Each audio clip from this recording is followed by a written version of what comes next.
submission. Bro, he's got a crushing squeeze. Well, it's different, bro. To that. It's different. Yeah, he strangled me. And the way he did it, I think he Moicano filled in last minute to fight Islam and he caught with the same choke. Mm-hmm.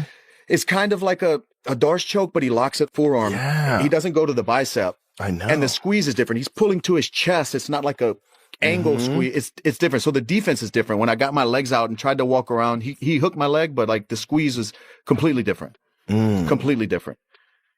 You know, you belly down and kind of get some space to breathe. You can't the way he does it. Craig Jones broke it down. It's like a front choke, almost like a squeeze to your chest. It's not an angle that you use for a normal Darce choke. I know. I was shocked the first time I saw him do it. I was like, maybe he just like couldn't cinch up the bicep. And then I saw him do it a second time. I was like, no, this guy's trying to do it that way. He grabs right here, right? Yeah. And Craig Jones pulls did to an his awesome chest. breakdown of it on YouTube where it explains why it's effective and what's so good about it. And when he gets the grip locked in, like it's complete, immediate blood shutdown. You know, usually you feel it slowly fading away. It was like right away. Wow, so that dude's got a back. Like the whole started drive-through movie on. The darkness started coming in like as soon as he got the grip. Really? Yeah. He's so fucking strong, man. There's like something.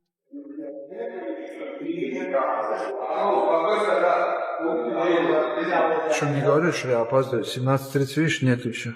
Валик, шалом.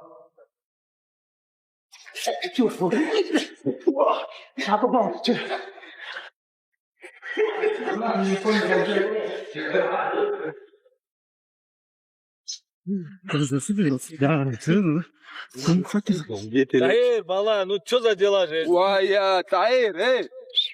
Шеф, штраф что надо? Отжимание. Железно. Давай 50 отжиманий. Нет, иди, я разберусь. Я хочу посмотреть, брат, если я опоздал, бы меня не оставил. Хорошо, Таир. Таир, давай отжимание. Иди сюда. А что ты еще как будто на прогулку идешь, опоздал, а? Я не опоздал, а ты... Как не опоздал? Опоздал, брат. Не. Сегодня у нас день борьбу проводит Яков. Честно говоря, сегодня можно было просто поиграться. Игры сделать и все, отдохнуть. Утром тяжелая тренировка была.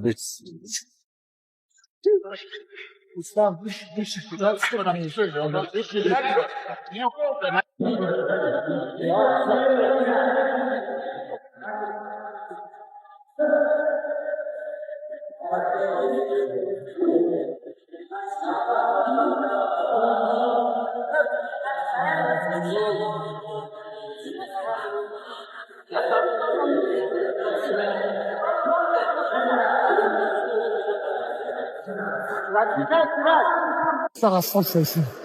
Просто делай свою жизнь. Нет, стену.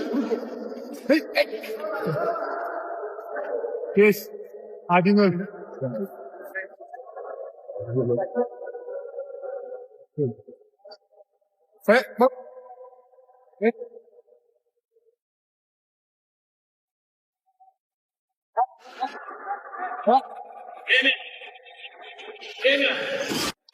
And now when it comes to this fight, because like I said at the top of the video, I actually think Ian Garry has a really good chance in this fight. And it pains me to say that as someone that, again, I need to stress this. I fucking hate Ian Garry. Have I mentioned that in this video?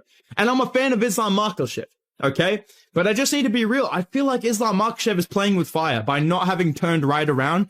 He got offered a fight at UFC 324 after blobbing JDM, taking 0 damage, and moving up to 170, so it's not even this massive weight cut for him now.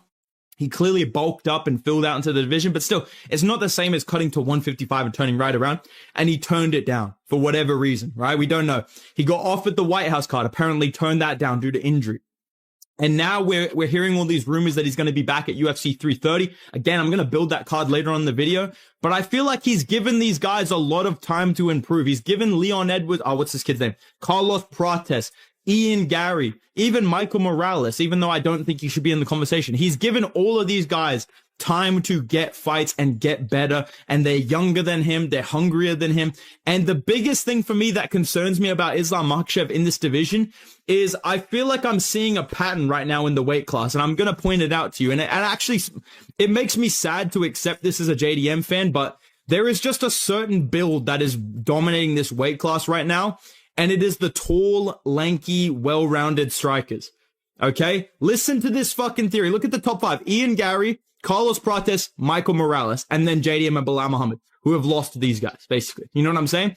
Think about what I'm telling you, right? Ian Gary, tall, lanky striker with solid grappling. He beat Bilal Muhammad the exact same way JDM did, except JDM did better, you know, whatever. But stuffed his takedowns, pieced him up. That's a good win. But he gets in there with Carlos Prates and he's able to match his frame and do well against him on the feet, outstrike him, mix in the grappling more effectively than JDM was able to. Ian Gary, with his build and his skill set, is able to beat both the guys that JDM and these guys can beat, like, and Sean Brady and Bilal Muhammad, these guys can beat, right? But also is able to beat the other tall, lanky, like mutants at 170 like Carlos Prates. Same with Carlos Prates, dude. This shit is fucking unfair, bro. This guy's massive. I saw this guy in person. It was like a fucking Arkham boss battle started when this guy jumped around the cage. He can handle grappling. We saw it against Leon Edwards. We saw it against JDM. We saw it against Ian Gary. He stuffed basically all of his takedowns. And on the feet... Forget waiting around, because Islam Makhachev is charging straight into the biggest test of his entire career. With his highly anticipated showdown against Charles Oliveira's successor approaching, the undisputed champion has buried himself inside an unforgiving training camp, relentlessly sharpening every weapon available. Yet it isn't only Makhachev's brutal preparation stealing attention. Fresh footage from his camp, alongside the elite coaches directing every move, has fans buzzing and questioning exactly what secret strategy he's preparing for this massive clash. Which parts of his arsenal has Makhachev upgraded most? More importantly, will those improvements completely overwhelm his opponent? Everyone's about to discover soon. Makhachev. He does well with Islam on the stand-up because he's rangy, he's tricky, all those. But on the ground, he doesn't. He does okay, but he doesn't survive on the ground. I don't think. I mean, well, okay, he might survive 5 rounds, but he won't get the best of Islam on the ground. That I'm 100% sure about that. On the stand-up, he's pretty tricky. So one punch can change everything on that. One kick, one punch, one knee, you know, so that's a different story. But on the ground, I don't see him dominating. I see him surviving possibly. So yeah, I could see that. And then the takedown defense that he has is decent, but not great enough to stop Islam from taking him down. But again, you know, sometimes we'll go in there and we'll decide that we're going to do this with Islam. And next thing you know, next round we'll say, okay, take him down now. Or next thing you know, next round we'll go stand up because he's that good. Announce Islam versus Ian Gary. My initial take on this was, oh man, who's going to beat Islam? You need a guy that has that one-shot knockout power who's going to catch him. Nobody's beating Islam by decision. But in what we've seen this year with Strickland, Hamzat, Justin, Ilya, all these crazy upsets, buddy, I'm not counting Ian out. I'm not counting him out. No way. No. Ian Machado Gary, I mean, he's talented as all fuck. I'm not one of those guys who's just going to jump on Islam and glaze him. Like hell no. That's a great fight. You have the 170 pulled up. When you and I have spoken about Islam Makhachev versus Ian Machado Gary, what do you make of that matchup? That's a great fight. Look, it's a great fight. Ian Gary for a long time has been saying that, you know, he is the future. Obviously, it's his nickname. Like, he sees himself as being there with the belt. He's visualized it, but now he's got Makhachev in the division. And I mean, Makhachev's got the kryptonite for every single person in the division. No matter where the fight goes, he's got the skills to challenge you and to cause you issues. Like, of course, since Ian Gary's, you know, been spending time in Brazil, been working on his jiu-jitsu, he's going to be far more confident in his ground game. But at the same time, like, I don't know if you're going to be able to replicate what Islam Makhachev can do to you. I think you would have to be in the wrestling room in Dagestan to really feel that kind of pressure. And what you got to remember is, like, that room right now, we keep signing a bunch of guys from Khabib's team. They're all like cookie cutter versions of each other. They're all lethal. They've all got great wrestling. They've all got that pressure style with good punching and kicking now. You know what I mean? Like, there's a really elite level in that gym. and Makhachev's at the top of that pile. Like, everybody in that gym is working towards where he is, and everybody in that gym's a killer. Like, I just don't know if you're going to be able to find the same kind of look that you're going to need to be able to deal with Makhachev. And I think now he's moved up to welterweight. I just think... Believe it or not, Islam Makhachev never forgets who truly shaped his incredible rise. Whenever he reflects on the biggest influences behind his success, Khabib Nurmagomedov always tops the list. For Makhachev, everything goes far beyond championship belts and unforgettable victories inside the octagon, centering instead on their lifelong bond. He remembers they grew up only a few hundred meters apart, constantly training side by side from an early age. Even now, Makhachev proudly considers Khabib his lifelong idol, despite their age difference and Khabib's remarkable accomplishments throughout the sport. Это зачастую здесь и как. Сначала подерешься, и потом уже сдружишься. Не, Хаиб был у нас как до сих пор старший в зале. Ну, на тот период для меня он был старше. У нас разницы нету 1 день или 2 дня, или он чемпион, или не чемпион. Он был просто старшим, который показывал нам огромный пример. Мы с ним и в школе тренировались. Как ты сказал, мы между собой не дрались, но вместе на разборки ходили там за школу, за кого-то там. И вот так мы рядом жили до того, как я попаду к Абдулманапу. У нас дом, наверное, между собой где-то 300-400 метров находился. Я уже его тогда знал. С Хаибом вот так с первого дня у нас были. Everyone thinks Islam Makhachev has already conquered everything, but apparently that still isn't enough. After reaching the absolute pinnacle of his MMA career, he insists his ambition refuses to fade. While many fans believe titles, fame, or wealth power his relentless mindset, Makhachev says the real motivation comes from something far deeper. From the unique atmosphere inside his training camp to the overwhelming pride he derives from pushing himself beyond every limit and achieving greatness. Makhachev has explained the hidden reasons driving his ambition. Instead of merely defending a title, he's determined to continually perform at his best, always remaining atop his game. На первой строчке. Знаете как, это я же всю жизнь этим занимаюсь. И мне просто нравится находиться с командой. Вот сейчас приехали на сборы 30 человек. Вот эта атмосфера, она по-любому и в городе не бывает. Вот эти большинство воспоминаний, то, что у меня есть от сборов, это вот когда мы толпой где-то собирались на какой-то базе, вот тренировались. У меня есть много других тоже воспоминаний, но это почти все связано с тренировочными сборами где-то с командой. Ну, вот этого я не хочу терять. И мне это до сих пор нравится. Мне нравится, когда я нахожусь в форме. Мне вот не нравится, когда я бываю не в форме. Где-то что-то болит, где-то что-то неохота, утром вставать неохота. Ну вот, когда ты в форме, не знаю, не могу, наверное, объяснить человеку, кто не... So, was Islam Makhachev finally rattled by Ian Gary's non-stop trash talk? Not exactly. The champion responded, but made it crystal clear he has absolutely no interest in playing childish verbal games. According to Makhachev, he only addressed the rumors because staying silent would have let the speculation spiral even further.